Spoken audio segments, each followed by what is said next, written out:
Welcome, everybody. I'm Cindy Myers, and we're going to be talking today about fear in relationships. I think February is a good month to be talking about that topic. So, a little housekeeping before we get going. If you are experiencing a medical emergency, call 911 or your doctor. I don't diagnose illnesses, but I do provide intuitive energy support so that your natural healing abilities can be optimized. So just a little bit about me before we really get going here in our topic today. This topic reminded me when I was counseling and working on my marriage family therapy license, which I didn't complete, but I was working on it for a number of years. And when I worked with adults, mostly at for this particular story, um, their their relationship with their significant other, they would come in and grouse about it, or a lot of the times it would be a similar story over and over. Um, they push each other's buttons, and it was almost the exact same story, change the scene a little bit, but really the theme of it was always about the same. And when they would talk to each other, you could see that neither one was really listening. They were talking about the exact same experience, but it was coming from their different perspective. And so I would stop them, because them just talking at each other never solved anything because they weren't listening to each other. So I would stop them, and I would take something that they could each look at. And I like to use a coin, so I would hold up like a penny or a quarter or something, and between them, so one would see the one side and the other would see the other side. And of course, there's two two sides. There's the heads and the tails, right? And then I would say, if one of you described this penny to me right now, and if it was the head, I said I would ask them to describe it, and they would say, "Oh, well, there's the President Lincoln on it, and maybe there's a date and some words on there." And I said, "No, there's not." I start arguing with them, and I said, "There's no picture of a president on this coin, because I'm looking at it from the other side, which has the little monument on it." And I would be very insistent and kind of bratty about it, and they'd almost start getting really angry with me, to because I wouldn't let go, because I was right. I was looking at it from my perspective. And here we are, and finally I would stop it and say, "Well, this is you guys talking about this issue. You're talking about the exact same coin, the same issue, but coming from your own perspective. If you could stop and listen, you might realize that you're both wrong and you're both right." And so it would sometimes be enough to kind of make them pause and think about the situation a little bit differently, and so that they could both be right, because they were arguing over the fact that neither one was being heard, and they saw something from their perspective and their reality, and it was very real to them. And so by getting them to realize that there could be another side to the same story, they could sometimes get past the argument stage and start listening. So getting into our topic now about relationships, and how that looking for things through that perspective of maybe there's more than one way to look at it.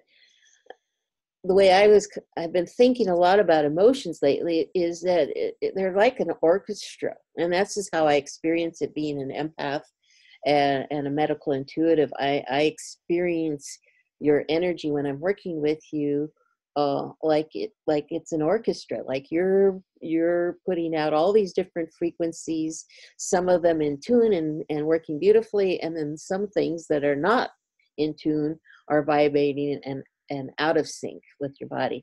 And so when I'm working with you, we're trying to conduct the energy so that it's all hopefully coming into a harmonious uh, uh, um, path or frequency range, and so that you can operate as optimally as possible. Now sometimes, you know, something is really out of sync, and so we can't come all the way into tune, but we do our best to at least get you in sync. Now that's just one person.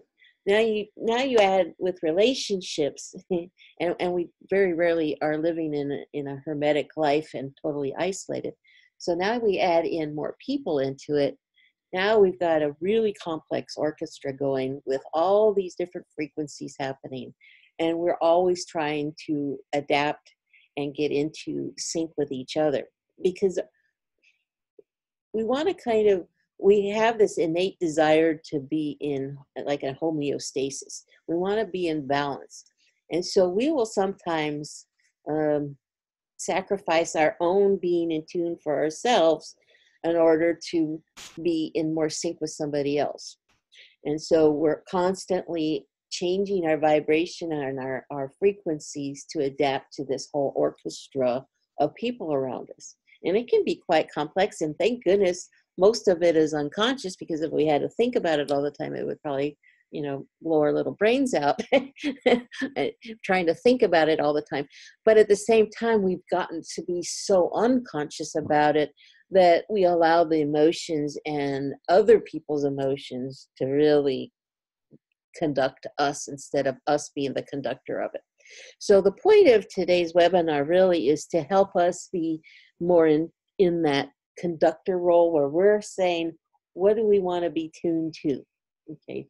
Do we want to be tuned by somebody else's frequency? Do we want them to tune us, or do we want to set the tune?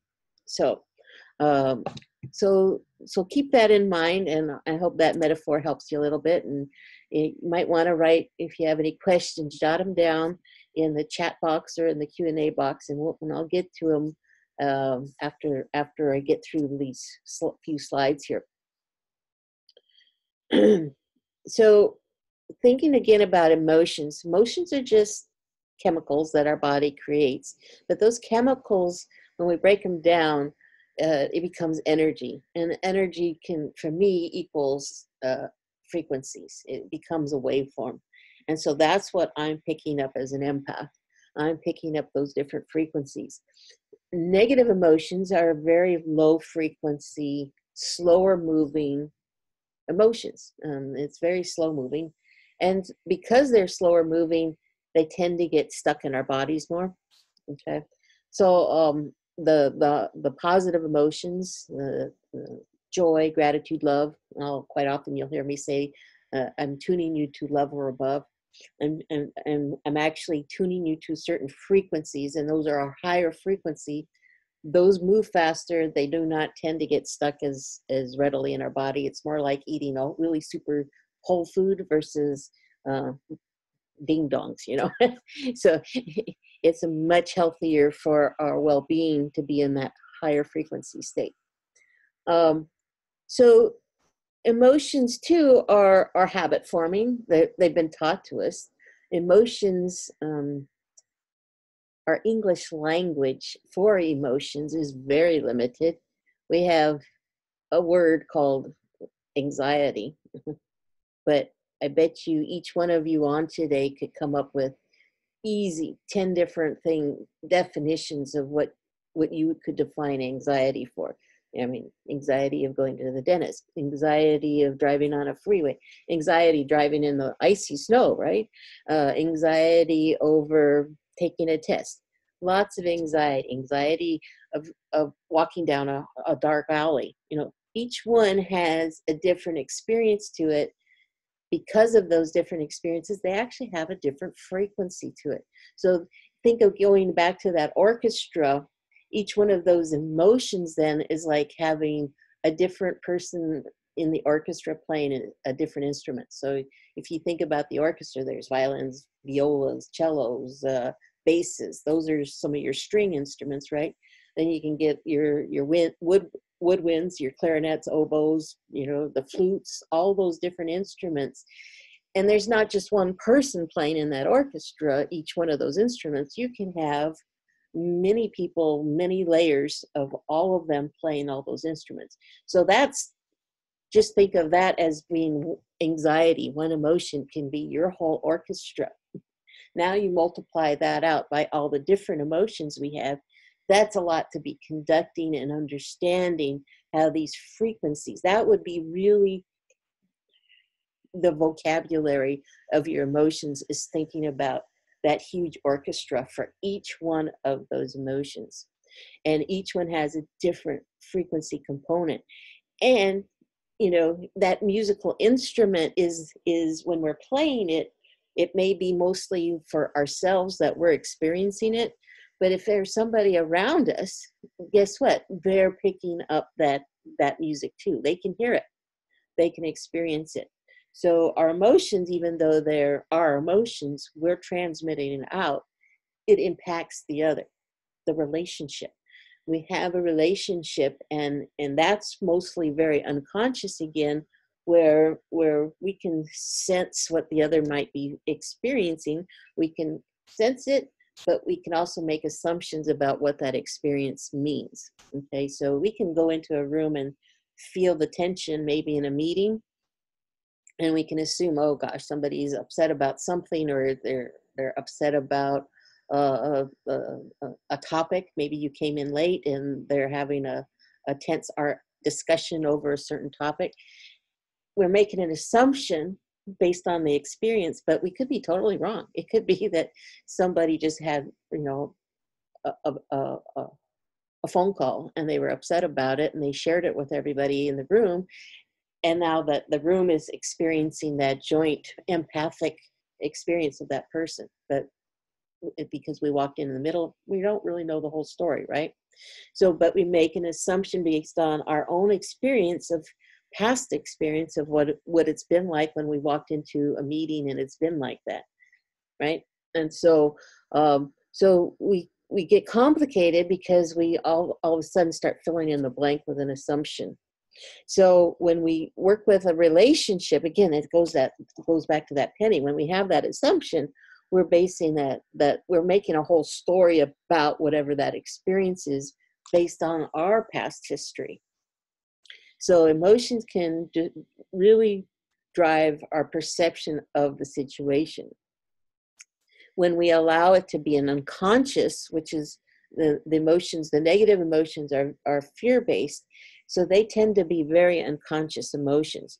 And if we're in that unconscious state, most of the time, those emotions are driving the perception of the situation. When we can become a little bit more aware of what our emotional state is and what we're experiencing, we can be a little more detective-like and not just do the knee-jerk reaction and making the assumption of, oh, this is what this experience is happening based on my history.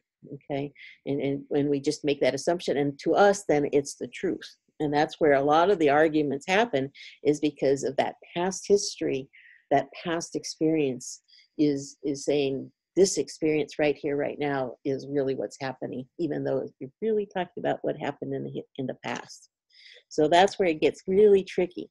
So when we come to these experiences, we're looking through different lenses. And again, we're looking at the same coin, but you're coming from it from a different perspective, a different lens than what my lens would be in my experience of having this penny.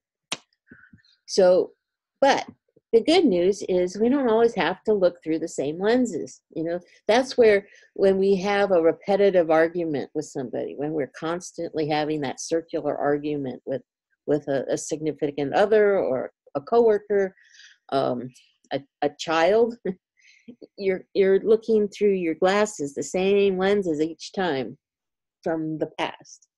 If we can kind of take a moment, take a few deep breaths and go, you know what, maybe this is one of those experiences where maybe I need to look at the other side of the coin. I need to change my lenses. I need to put on a different set of glasses and try looking at the situation a little differently and realizing, well, maybe I'm assuming when you talk about anxiety that it's my definition of anxiety. Maybe I need to be a little curious and find out what your definition of anxiety is, because you're talking about being anxious, and I'm just filling in the blank from my experience, as if I were having it. maybe I need to be curious and listen and hear what your experience. What do you mean by that? So that's where emotions can get really tricky, is because we use these words very haphazardly and assume that we know what each other means, and in reality we don't. And so if we can take a moment and be good listeners and be curious about it, it can diffuse situations amazingly, because really basically all of us want is to be heard. It's just an innate thing. We all want to be heard. I was listening to a YouTube of Oprah Winfrey giving a speech at Harvard the other day, and I think it was an old speech, but I just saw it for the first time the other day. Anyway, she got to a point where she talked about how she's interviewed like over 35,000 people, and she said the universal question she gets from all these different guests, from people that have been homeless and different backgrounds to presidents of the United States. She's interviewed all these different people with all these different backgrounds, and she said they've all asked her, when the interview is over, they all ask her the same question: did I do okay? And I have to say, I've been interviewed for podcasts for other people, been in different events where I've been, the main speaker, and I've asked that question to the host every time: did I do okay? We want to know that what we had to say, was it heard? Did I say it in a good way so that you've heard it okay? And even after these webinars, even if I don't talk to people afterwards, I have to wonder, did I say it okay? Did I make sense? I've always wondered, do you hear me okay? Do you understand what I'm saying? So we all want to be heard. It's one of these universal needs that we just want to be heard. And so you can diffuse a situation, or really connect with somebody in a deeper fashion by asking them, what did you mean by anxious? What did you mean by you were angry? I know what I would feel, but it isn't my experience. So I want to know more of what your experience. What did that mean to you? How did that really feel? Get them to use even a little bit more experience, or share their experience in a little deeper fashion, and they feel heard. And that's what we all want, really. It's such a, we make it, all this other stuff sound really complex, but it comes down to really a very simple concept. We all just want to be heard. So that emotions can impact our relationships, especially the fear-based ones, because again, when we're in our fear brain, we're in a very unconscious reactionary mindset. Okay, we're in that fight or flight response system. We just react. We don't have to be in that state all the time. Okay, again, we want to become the conductor. We want to become aware and start tuning our own emotional state. And so that requires that we go into our conscious brain more. So we want to realize when we're having an experience, when we're having an emotional experience, we know if we're angry or upset about something, right? Pretty obvious if we're in that negative emotion, if we're depressed, if we're frustrated, right? Overwhelmed. We have these emotions, so we know we're in that emotional state. So we really just have to ask ourselves, do I want to be do I want to still be in that emotional state? Or would I rather be in my more conscious mindset? Do I want that lizard brain, because it's really a small part of our brain that's in that reactionary mindset? Do I want that little lizard to be making that choice? Do I want the lizard to be the conductor, or do I want to be the conductor of this orchestra? Because if you really look at your, like today, for example, you could probably go back and realize how much part of your day was spent in that reactionary mindset and that lizard brain versus your conscious brain. And most of it was probably, and I'm guilty of it too, is in the unconscious mindset. Now, when my button gets pushed, if I'm driving down the freeway and somebody almost sideswiped me the other day. It's like, drove past them. I go, you idiot. I was not happy with them. But I was like, I could have stayed in that bad mood for a while and groused over it. But I went, oh, that felt nasty. I don't want to be in that mood. Let it go. I'm glad. Go. Be safe. Don't hurt anybody, please. And sent out a different energy. I created a different mindset about the situation, and I let that go, and I did some gratitudes and deep breaths and said, oh, thank goodness he missed me, you know. So I switched that energy very fast. I was very conscious that I was getting ready to go into that reactionary mode. And I had to be in it because I had to move over very quickly. So I needed to be in the reactionary mindset, but I didn't need to stay in it for a longer period of time. And, people that go into the road rage, my goodness, are they staying stuck in that mindset of that lizard brain? And that's just reacting. They go into the fight system, right? They're ready to fight. I wasn't going to go there. Went to my gratitude, into my conscious mind, and said, okay, I'm safe. I'm all right. I don't need to stay stuck in that mindset. I want to be in a positive mood. So, so that's how I shifted my energy. So when I talked about love or above a few moments ago, here's a chart that talks about the different frequencies. So you can see on the left is, oh gosh, did I not share my screen again? I don't think I shared it. Darn, got it. I blew it again with you guys. I knew I was going to not share. Here we go. Here's this chart. So here's the chart of the emotions. And when I talked about love or above, this is where we want to be. We want to be in that green state all the way up. Those are our optimum frequencies that we want to be in. We want to be in love or above. And so in here you can also see that we have the lower frequency, the emotions of guilt, grief, fear, anger. Those are the slower moving frequencies that we really don't want to be. They're real emotions. We want to allow ourselves to have them when we're in the moment. We just don't want them to be driving us the whole time. Okay, we don't need to stay stuck in there. To help us balance and have us in a healthier mindset, and again, so that everything is optimally mind, body, spirit. Those emotions get stuck in our body. It can create habit problems. It can create health problems. So we want to use as much of the whole food emotions as we can so that we have a well-functioning body. So I like to tune myself, and when I'm working with clients, I tune you to those frequencies of love or above. And I'm going to go back for a second because I had some other charts here, and I apologize for not showing those properly. So here I was talking about the orchestra. That's not as important. The negative emotions. Here we were talking about how the emotions where we can perceive fear. Fear are the negative emotional state. And then here again is the lenses. Do we want to go through that lens of what's being driven by our experience of the lower frequencies in that chart?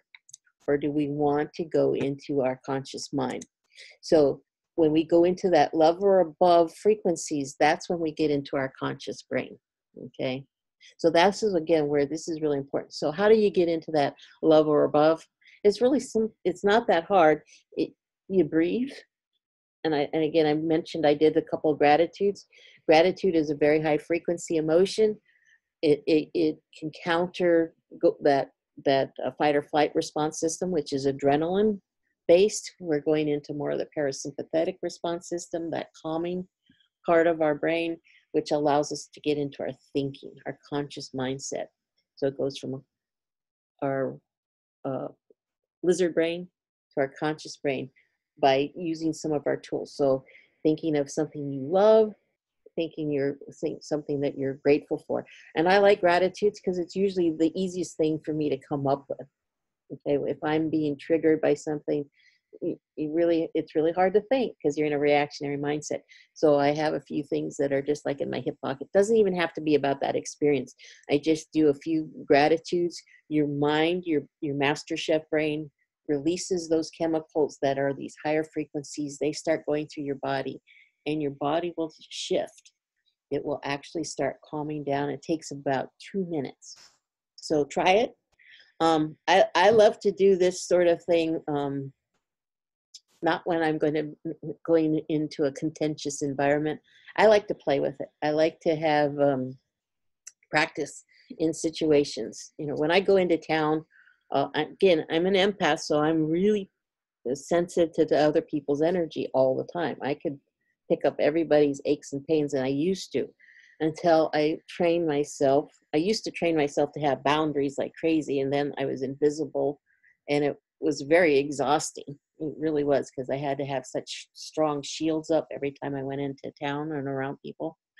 So now what I do instead, and this is fun, is that I think about love and above, those frequencies. I tune myself to that, and I picture it going in front of me. So when I'm mindful of doing that and I send it ahead, you know, I send it ahead to me wherever I'm going into town. If it's going to the bank, going to the grocery store, wherever I'm going, I send those frequency of love above in front of me. It usually kind of makes the people that are the negative Nellies in the lower frequency range, that get out of the way. It causes too much of a mismatch. It's uncomfortable to them. Remember that homeostasis part that I was talking about? We want to get in, we like to be in that homeostasis.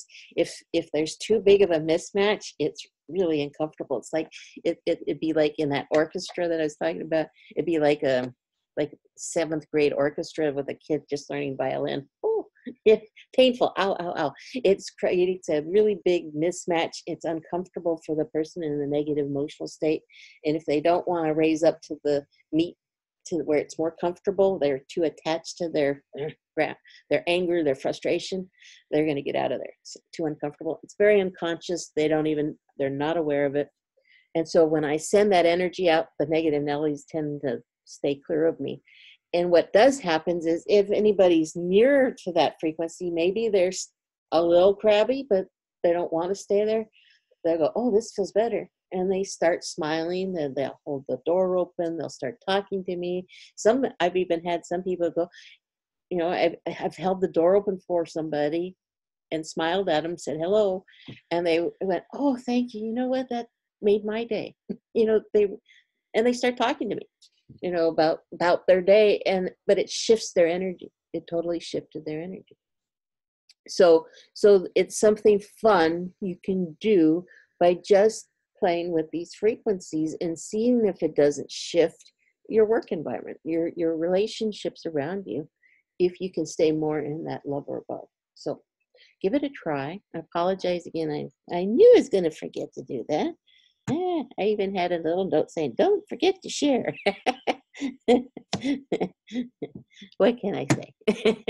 So with that, I am consciously going to stop sharing and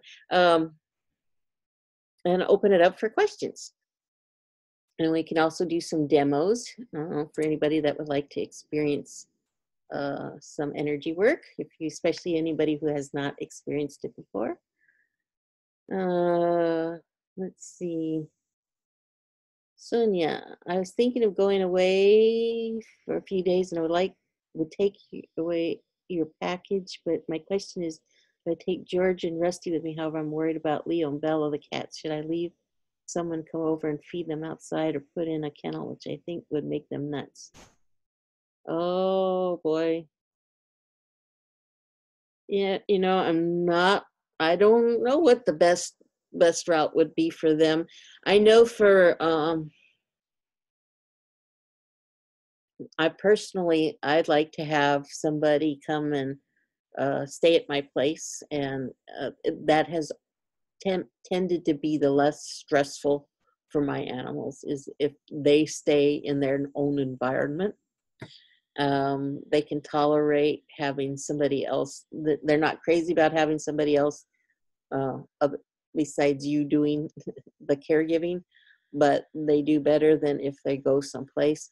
that being said, there's some really wonderful kennels out there, especially catteries that are, boy, I know Sam that's on online has a wonderful one that she takes her kitty to. And it's like their little resort for themselves. She has a great time, and she's very minimally stressed going to it. But again, she started going as a kitten, so that can make a big difference too. For cats, it's usually better if you can keep them in their same routine.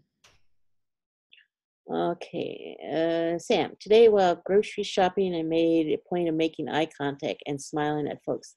They all responded by smiling back.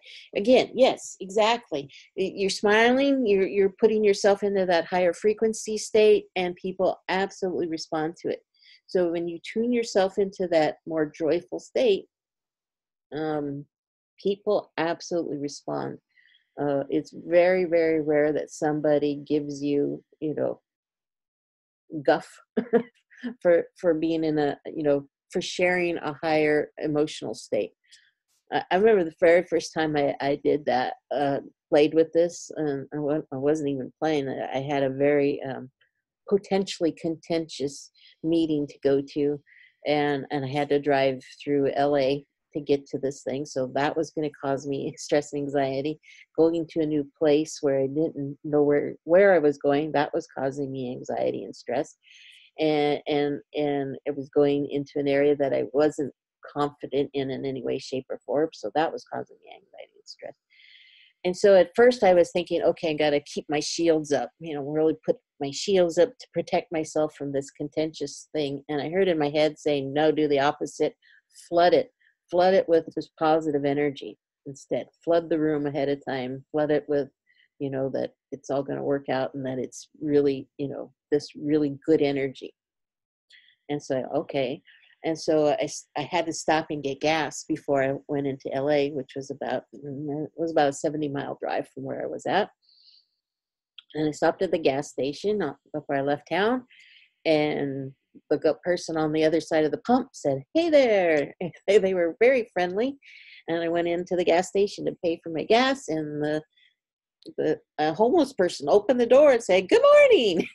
I mean, it was one thing after another of all these people that normally, this was going to work time. People are usually not the happiest people on the planet as they're heading to work.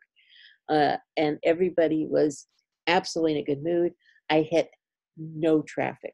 There were a lot of cars, but there was no stop and go. It was amazing. Everything went boom, boom, boom. The meeting was not contentious in any way. We found a good solution very quickly, and I was out of there in a couple hours, came home, and it was just amazing because I shifted, and I believe very strongly it was because I shifted my energy. If I had gone in there with wanting to take on battle and having it be contentious, it would have been contentious. So we can have some say by just shifting our energy, we can change.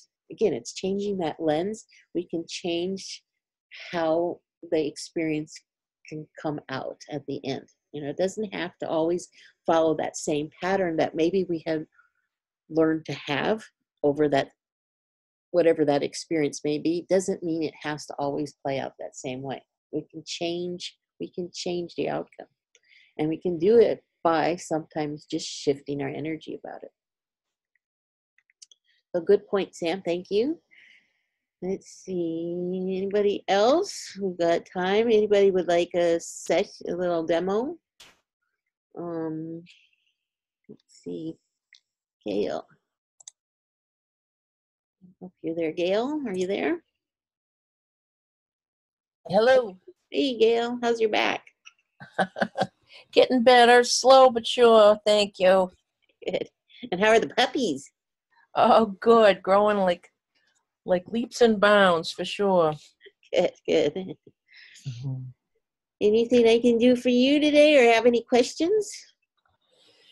Yeah, I've been a little achy for sure, and I know in the realm of communication, my husband's been more than patient with me and trying to have me get well so we can take care of our dogs together. Hmm. And but if you want to tap in and see what else I can do to move this back along, that would be great. Okay. What you just said, too, and kind of staying with the theme, and we've done this before for you folks, is I think what we want to do is again be in the orchestra. We want to kind of tune the whole household because again, with when one of us is out of sync, if we're injured, if we're not feeling good, it impacts again. We want to stay in that homeostasis. So somebody all of a sudden goes, then the rest is having to work harder to try and get us back into that, keeping things going in our routine, right? So Bruce is working harder right now, trying to keep everything afloat. So then he can get out of sync and more out of tune, right? So everybody gets more out of tune. The dogs can experience it, and then they can be probably. I don't know if you've noticed if they're a little more. I don't know, hyper, if their behavior's any different. Yes, definitely. Um, and then you add the complication of polar vortex on top of it, so they're probably a little more stir crazy. Maybe they're not getting as much outside time. So you've got, again, there's a whole complexity. It's not just the one experience. There can be multiple things happening, stressors coming in that can take us out of balance. You're all trying to stay into this balance and working harder at it than when we're working at an optimally area, right? So it's exhausting. So trying to heal our bodies when everything is trying to get into this balance and everything is, but it's not little adjustments. You're really doing much bigger swings, which is much more tiring. So I think we should try and balance the whole household is what I'm getting. And also we can do an individual one. And this is something that I've been just doing a little bit lately, is doing a more household clearing. Um,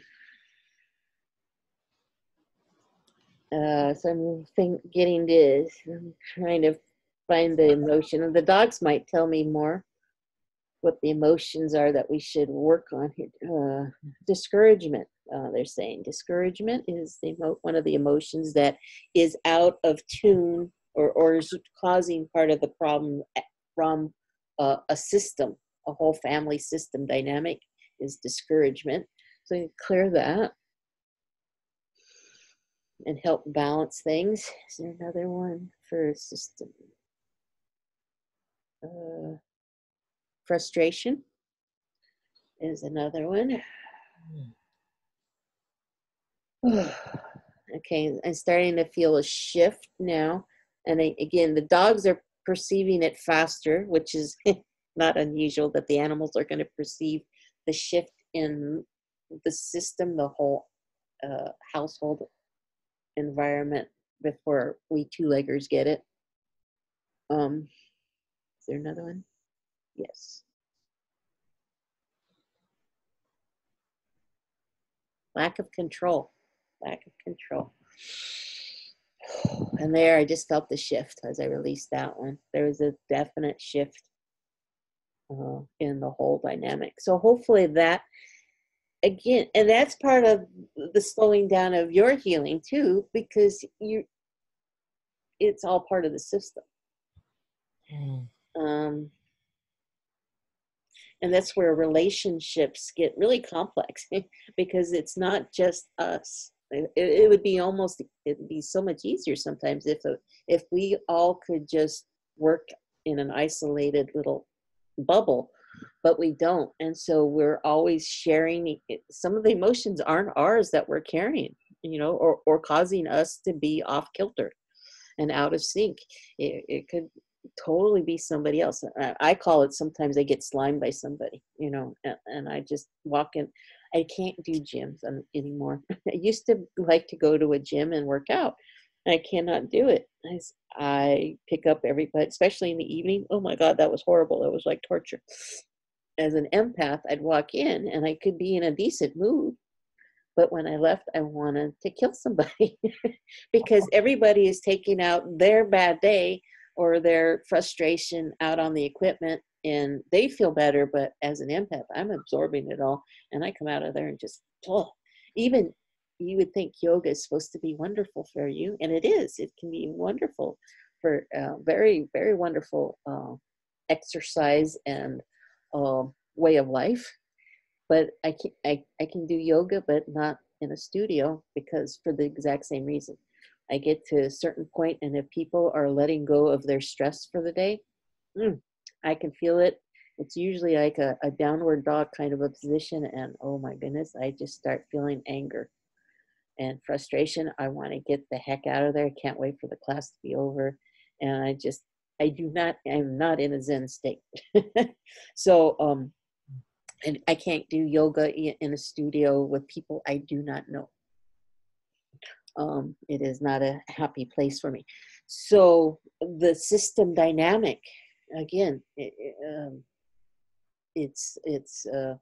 can affect us. It's not, they are not my emotions, but it impacts me. So and in yoga you want to be open, right? You're trying to be open about stuff, so it becomes, an open sip. um let's see, anybody else? So thank you, Gail, and hopefully that helps. Your back is still crabby though.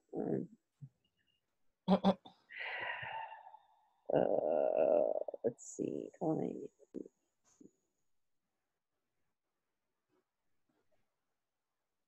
Unworthy is the emotion. Oh, there. It is better, but there's a spot that just is crabby, crabby, crabby. Doesn't want to let go. It's about halfway down your back. Should I make another session with you? Yeah, we might want to get in there and get rid of that thing and see if we can't open things up a little bit better. There's something kind of hanging on. Doesn't want to fully let go. Yeah, I think we should do something, because I'm getting a message in that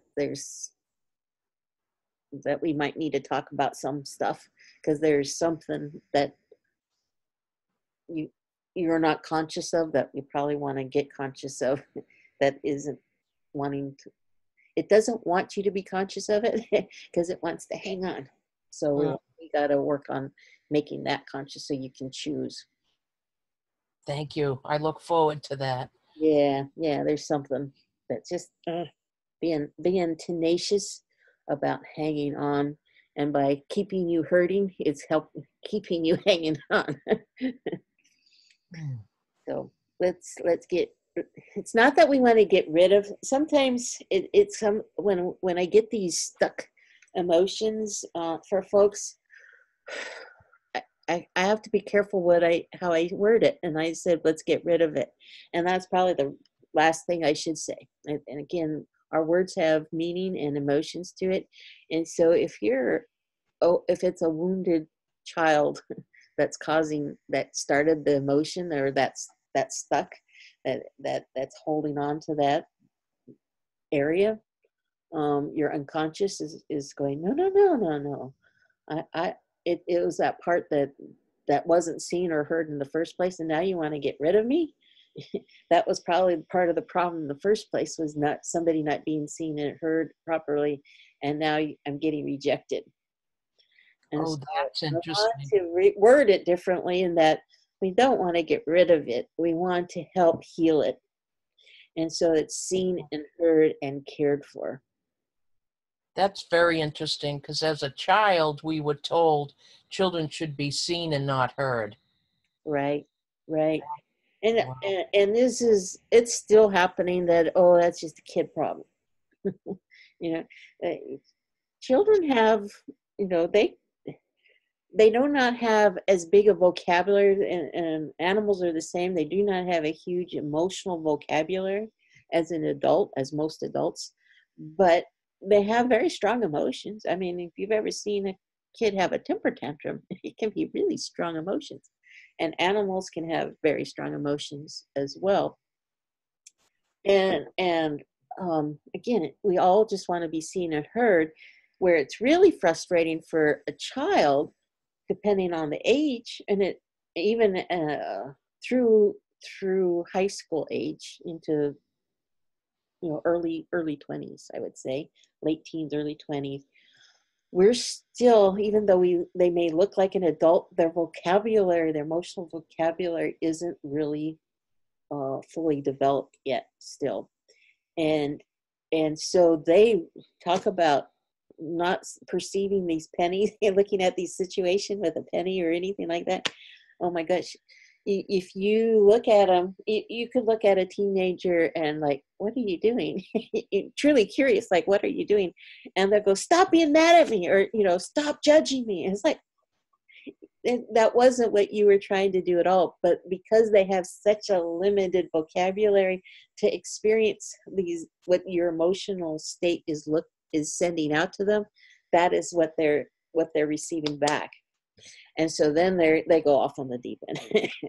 And so understanding again, trying to go into where they're at and hearing what they're experiencing, trying to calm everybody down and being curious about, what did you think what are you experiencing?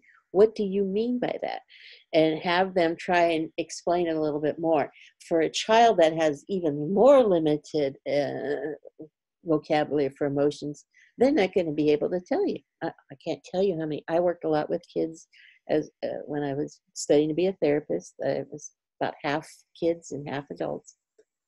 And parents would come in, bring their kid in and say, I want you to talk to Johnny about this and have him tell you about what he did in school and why did he do all that, and da, da, da. It's like, your child can't tell me that. He doesn't know yet. He doesn't have that ability to have that kind of adult kind of like conversation. How they will get out their emotions is playing, or by art, or by their imagination. Something that is more creative, that they can show you what they're experiencing in metaphor or in play or in imagination. And sometimes we as adults can't even explain it, especially when we're talking about our intuition or when we're in that fear state. We can't tell you for the life of us what's going on sometimes.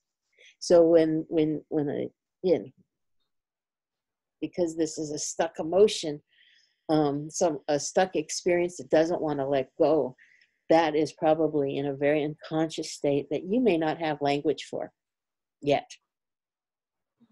And so we need to approach it with a very different feel than saying, let's get rid of it. So that was my bad in coming at it with that language. We want to come in it with a lot of compassion and care, that we want to allow it to feel safe so it can share whatever it is that can come out about whatever that experience is that's really stuck. And in whatever way it is, your unconscious is doing, it's attempting to protect you, even though it hurts like heck because it's hurting your back. To that, whatever that is in your unconscious mind, it's actually trying to protect you. So we have to overcome that by making it even safer for it to let go. Thank you very much, Cindy. I look forward to working with you. Thank you, Gail. Thank you for sharing that with us. Kathleen. Seems that children with limited vocabulary and perhaps empathic, without knowing or understanding it, they can act out or feel depressed. Absolutely. I'm going to unmute you, Kathy. Okay. Kids that are empathic are quite often very depressed. Yeah.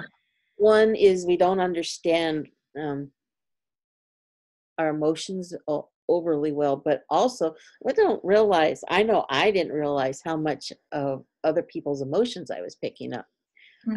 Looking back now, I was probably picking up a whole lot of other people's emotions and just not aware of it. I mean, I had people telling me their problems, adults telling me their very adult problems when I was 5 or 6 years old.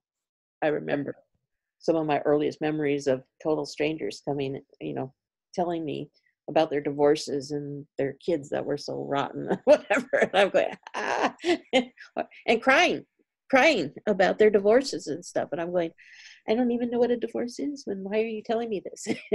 but you know, and I don't, and then I know when they kind of came out of whatever their story was like they were almost embarrassed because here they were just dumping their problems on this little kid. But at the same time, they felt better for it. And so I had no idea that I was carrying other people's emotions. To me, it was like everybody probably experiences life this way, right? I didn't think of it as anything unique or different or than what my sisters did or anything else. So I just thought everybody had that happen to them, which wasn't true.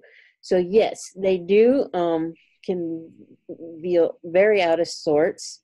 I'm in the process of writing a children's book, actually.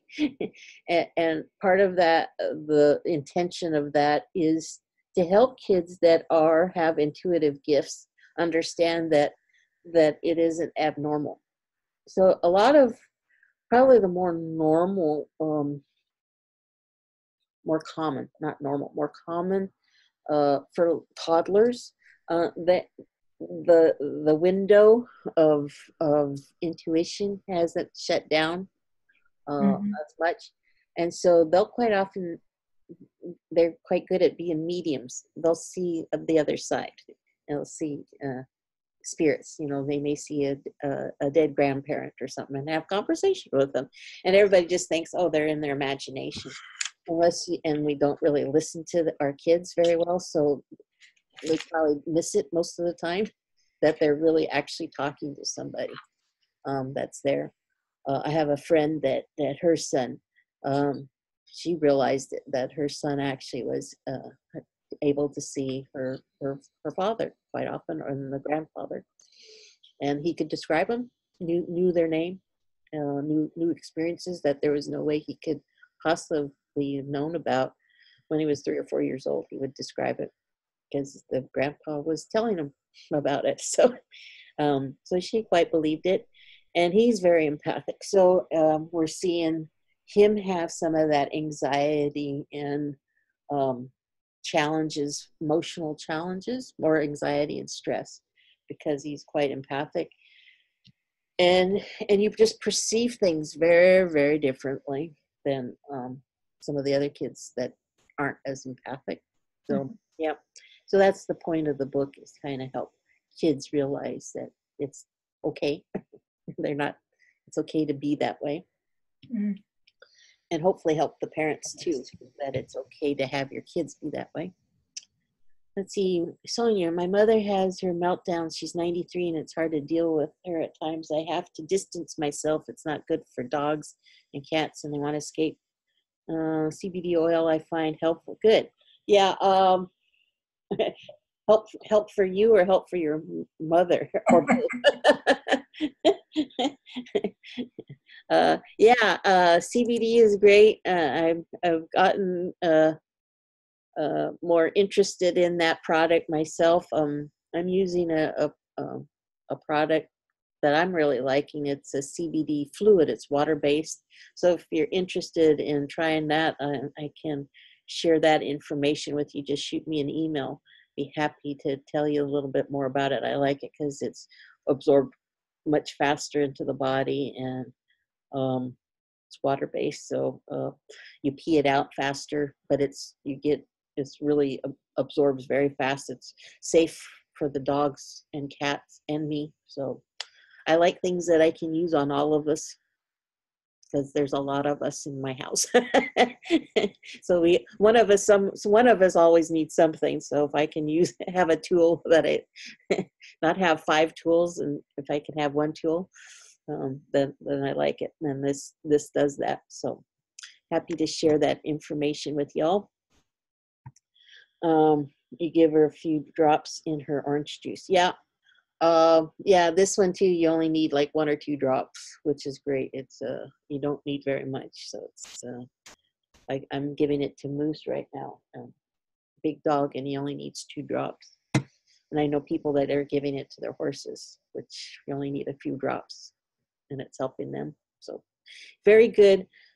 Having tools like that, essential oils are another good tool for emotions. If you're in a highly stressed state and you can't get into your thinking brain, then sometimes we need other tools. So the CBD is a good one.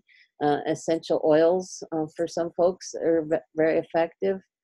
Um, and the only thing I caution you for you cat lovers and cat owners is I will only refer you to one company for oils, essential oils, because there's certain essential oils that are very dangerous to cats, and if they're not manufactured right or it's not the right oil, can be very harmful.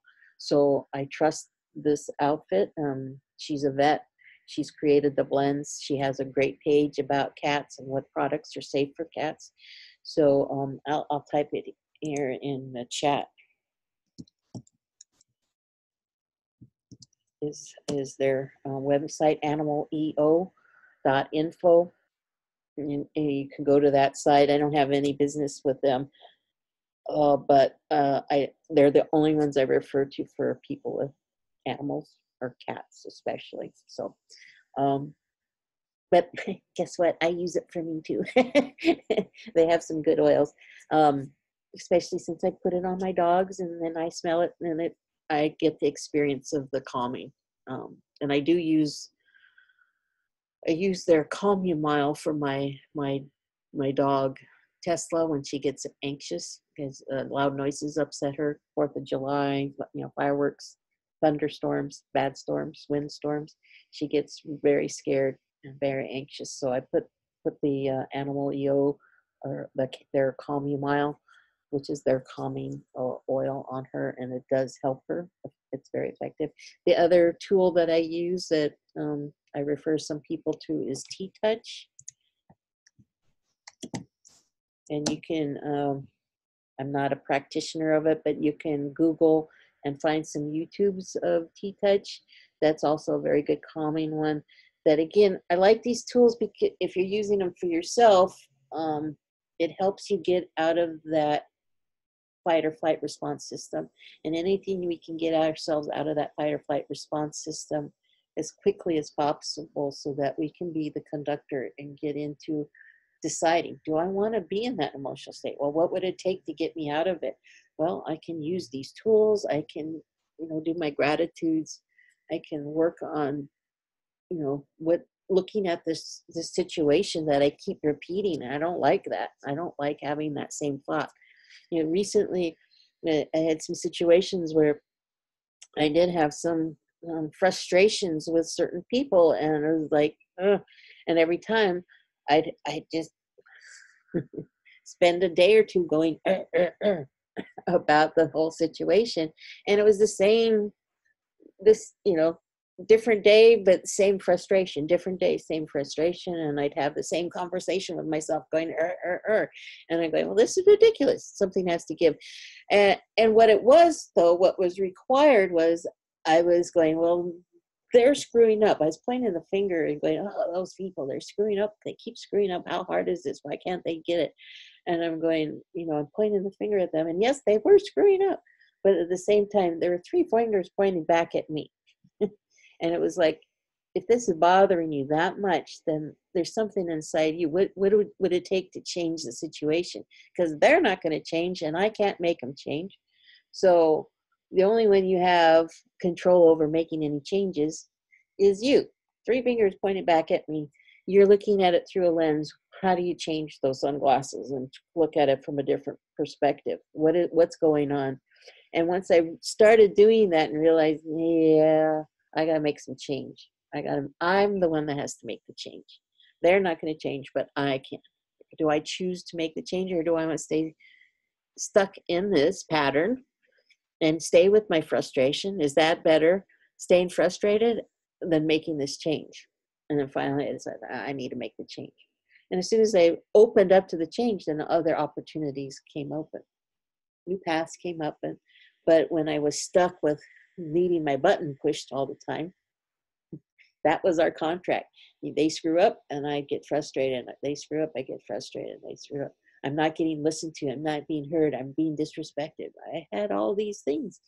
And then it was like, well, then make some changes, girl.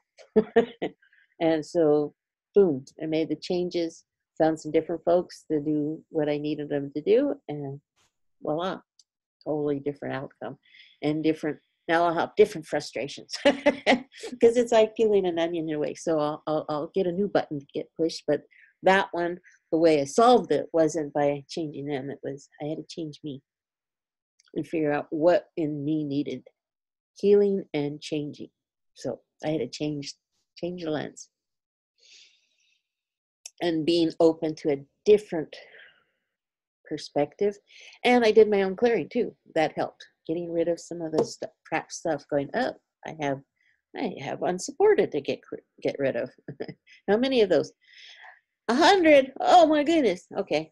So I worked away at getting rid of 100 or more of those unsupported emotions. No big deal.